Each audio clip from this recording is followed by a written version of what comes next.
नमस्कार। आज हम आओ हिंदी पढ़े में वर्ण विचार करेंगे।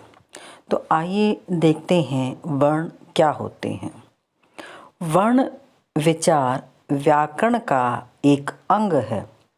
व्याकरण के इस अंग में वर्ण, उसकी रचना, भेद, उसके उच्चारण, उसके प्रयोग, वर्णों की संधि, वर्णों का विच्छेद आदि का अध्ययन किया जाता है।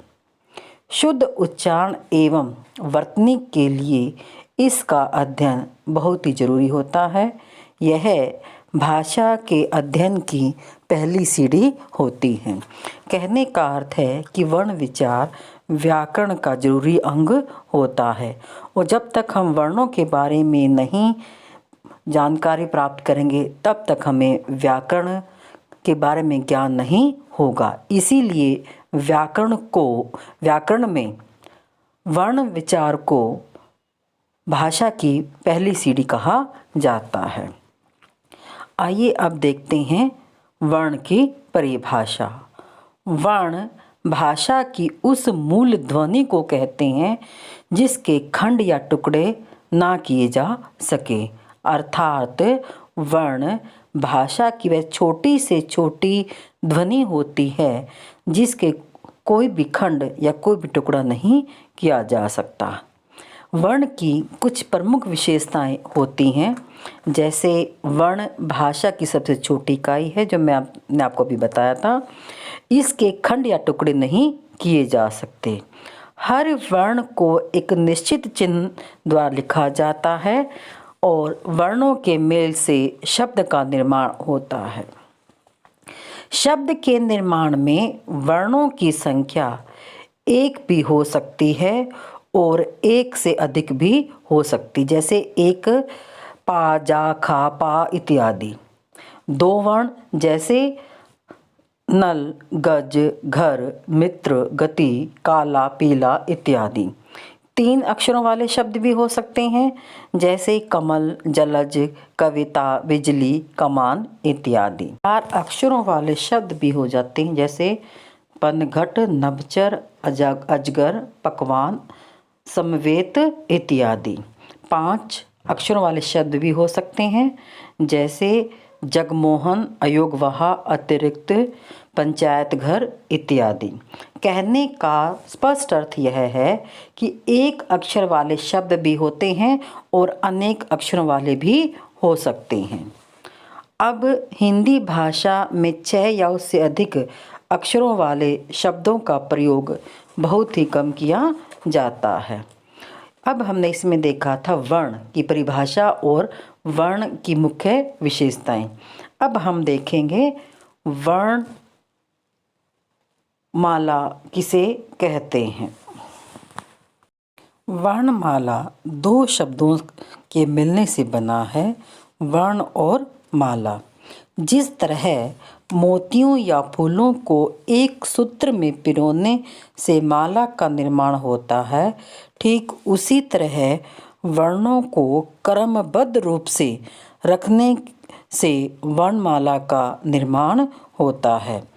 वर्णमाला वर्णों की माला होती है, अर्थात वर्णों के क्रमबद्ध समूह को वर्णमाला कहते हैं।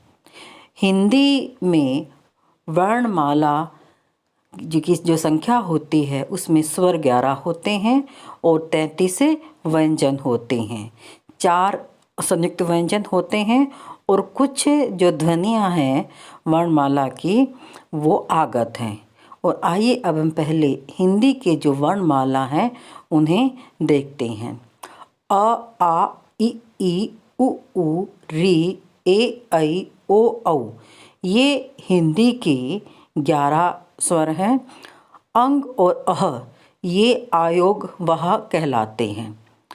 33 व्यंजन होते हैं, जिसमें क, ख, ग, घ, ज्ञ, च, छ, ज, झ, ञ, ट, ठ, ड, ढ, अण, त, थ, द, ध, न, प, फ, ब, भ, म, य, र, ल, व, श, स, स, ह। ये 33 व्यंजन होते हैं और अक्षर त्र, अक्षर श्र, त्रज्ञ ये 4 संयुक्त व्यंजन होते हैं। और इसके अलावा आगत जो ध्वनियाँ हैं हिंदी में वो क, ख, ग, ज़, फ तथा ओ का प्रयोग होता है। लेकिन आजकल क, ख, ग जो आगत ध्वनियाँ हैं उनका प्रचलन कम हो गया है, लेकिन ज़ और फ का प्रचलन अभी भी काफ़ी होता है। इसका मूल कारण यह है कि कुछ शब्दों के अर्थ के भेद को स्पष्ट करने के लिए इनका प्रयोग करना आवश्यक हो जाता है। जैसे खाना, यहाँ खाना भोजन है और खाना अलमारी का एक हिस्सा होता है। जरा, जरा का अर्थ है बुढ़ापा और ज़रा थोड़ा सा। गज, हाथी, गज नाप की इकाई आदि को कहते हैं। आ और औ के बीच की ध्वनि ओ कहलाती है। इसका प्रयोग अंग्रेजी शब्दों के शुद्ध उच्चारण में किया जाता है, जैसे बॉल, डॉक्टर, कॉफ़ी इत्यादि। केंद्रीय हिंदी निदेशालय ने ओ को भी स्वरों में शामिल करने की सिफारिश की गई थी। तो आज हमने इस वीडियो में वर्ण विचार किए हैं, जिसमें वर्ण की परिभाषा, वर्णों के विशेषताएं और वर्णमाला किसे कहते हैं और इत्यादि किया है। अगली वीडियो में हम करेंगे वर्ण के भेद, कि वर्ण के कितने भेद होते हैं और उनका कैसे प्रयोग किया जाता है। धन्यवाद।